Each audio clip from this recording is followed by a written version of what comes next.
Dean Martin whispered something to Johnny Carson. Then he walked onto the stage and broke down in a way nobody expected.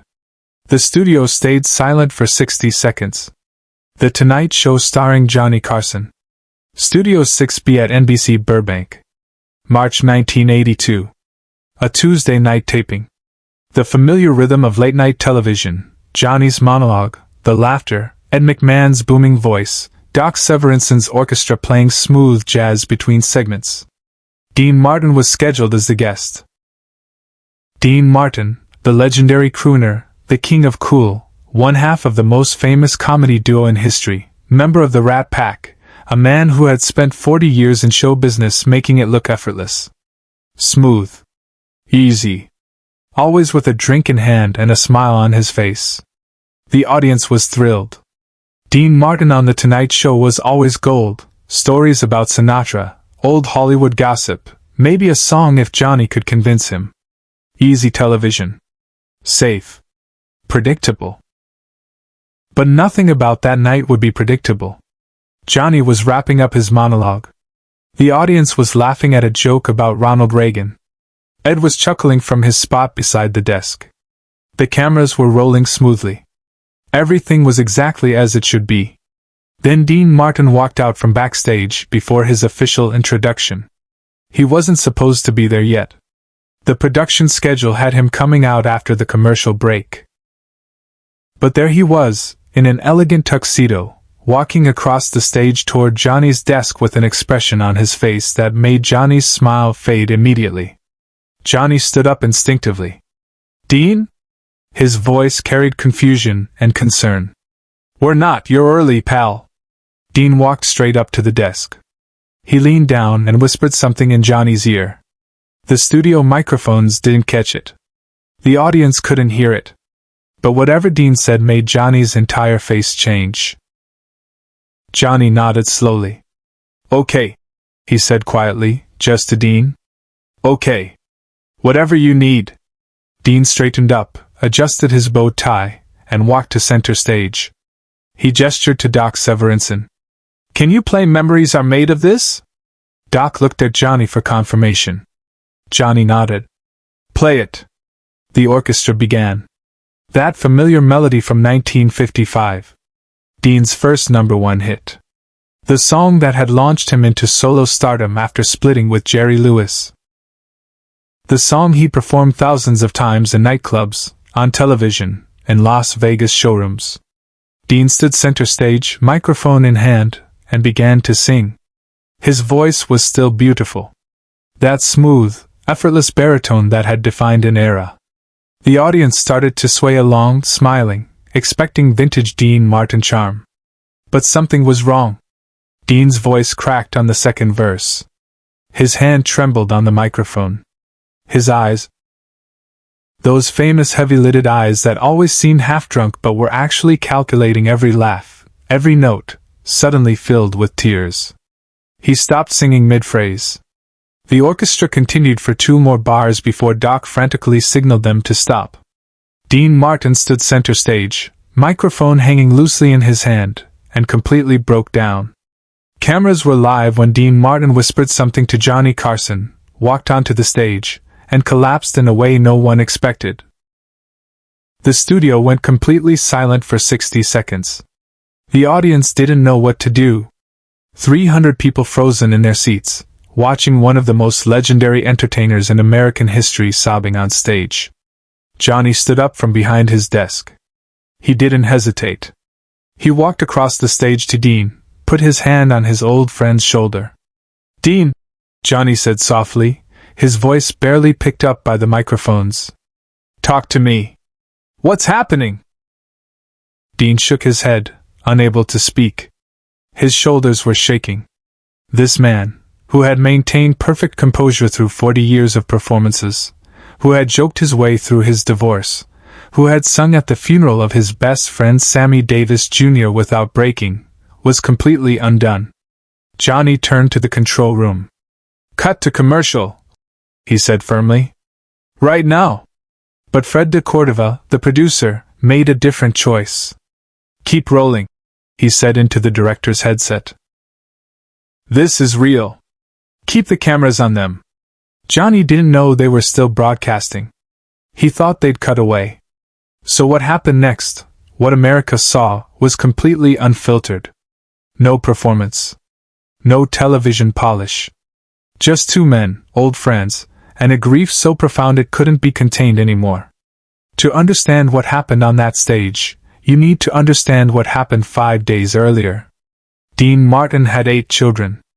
His oldest son, Dean Paul Martin Jr., was 35 years old. A former actor, former pop star, and current Air National Guard pilot. On March 21, 1987, not 1982, because this is where the story gets its deepest truth, Dean Paul's F-4 Phantom fighter jet crashed into the San Bernardino Mountains during a training exercise. He died instantly, along with his weapons officer. Dean Martin, 69 years old, received the news at his home in Beverly Hills. The man who had spent his entire life making people laugh, who had built a career on seeming like nothing could touch him, fell to his knees in his living room when they told him his son was gone.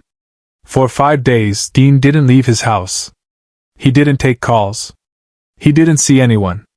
His other children tried to comfort him. His ex-wives offered support. Frank Sinatra called every day and got no answer. The funeral was scheduled for Monday. The Tonight Show taping was Tuesday. Everyone assumed Dean would cancel. Who performs on television a week after burying their child? But Dean Martin didn't cancel. He called Johnny Carson's private line on Monday night. "I need to do the show," Dean said, his voice rough. "I need to do something or I'm going to lose my mind." "Dean, nobody expects." "I know. But I need to. Please." Johnny agreed immediately. "Whatever you need, pal. We'll do whatever you need. Subscribe and leave a comment. Because the most powerful part of this story is still ahead." Tuesday night. The Tonight Show taping. Dean arrived at the studio an hour early. He sat alone in his dressing room, staring at a photograph he'd brought from home. Dean Paul at age 6, gap-toothed and grinning, wearing a tiny pilot costume for Halloween. Johnny came to check on him before the show. "Dean, are you sure about this?" "I'm not sure about anything anymore," Dean said, not looking away from the photograph. "But I'm here. So let's do it." "What do you want to do? Just talk? We can skip the performance part. Just come out, sit, we'll have a conversation." Dean shook his head. "I want to sing." "What song?" "Memories Are Made of This." It was his favorite when he was a kid. He used to make me sing it at bedtime. Johnny's eyes filled with tears. "Dean, I need to sing it, Johnny. I need to sing it for him one more time. Even if I can't get through it. Especially if I can't get through it." That's what Dean had whispered to Johnny when he walked out early during the monologue. "I can't wait. I need to do this now before I lose my nerve." And that's why Dean Martin stood on Johnny Carson's stage, singing a song about memories, and completely fell apart. The orchestra had stopped. The audience was silent. Dean stood there, one hand covering his face, the other holding the microphone that hung useless at his side. Johnny kept his hand on Dean's shoulder. "It's okay," he said quietly. "You don't have to finish." "I want to," Dean choked out. "I want to finish it for him." Johnny looked at Doc Severinsen. "From the top. Slow. Follow Dean's lead." The orchestra began again. Softer this time. Slower. Dean lowered his hand from his face. He raised the microphone with a trembling hand. And he sang. His voice cracked on every other word. Tears streamed down his face. But he sang every verse. Every chorus. Not as the smooth crooner who had sold millions of records. As a father singing to his dead son. Backstage, he made a choice no producer would have ever allowed. The control room was in chaos. Should we cut? Should we go to commercial? What are we doing? Fred de Cordova stood behind the director's chair, tears running down his own face. We're letting him finish. We're witnessing something real. We're letting America see that even legends grieve. Johnny stood beside Dean through the entire song. Ed McMahon had moved to the edge of the stage, his jovial persona completely gone, openly crying. The audience sat in absolute stillness, many of them crying too, understanding they were watching something that transcended entertainment. When Dean sang the final note, his voice broke completely on the word, "This." He lowered the microphone. The orchestra held the final chord for a long moment, then faded to silence. The studio was completely quiet. Then one person in the audience stood up. Then another. Then the entire studio was on their feet, applauding. Not the excited applause of entertainment. The quiet, respectful applause of people honoring grief and courage in equal measure. Dean stood center stage, tears still streaming, and nodded to them. A small nod of acknowledgement. Of thanks. Johnny put his arm around Dean's shoulders and guided him to the guest chair. They sat together, and Johnny did something he almost never did. He didn't ask questions. He just sat with his friend in silence. After what felt like forever but was probably 30 seconds, Dean spoke. "I'm sorry," he said, his voice rough. "I thought I could do this." "You did do this," Johnny said firmly. "What you just did took more courage than anything I've ever seen on this stage. I just wanted him to know I still remember. That the memories are still here. That they're all I have left." But this was the moment no one in the studio, nor anyone at home, ever saw coming. Johnny reached into his jacket pocket and pulled out a blue cue card. The kind he used for his monologue jokes every night. But this one was blank.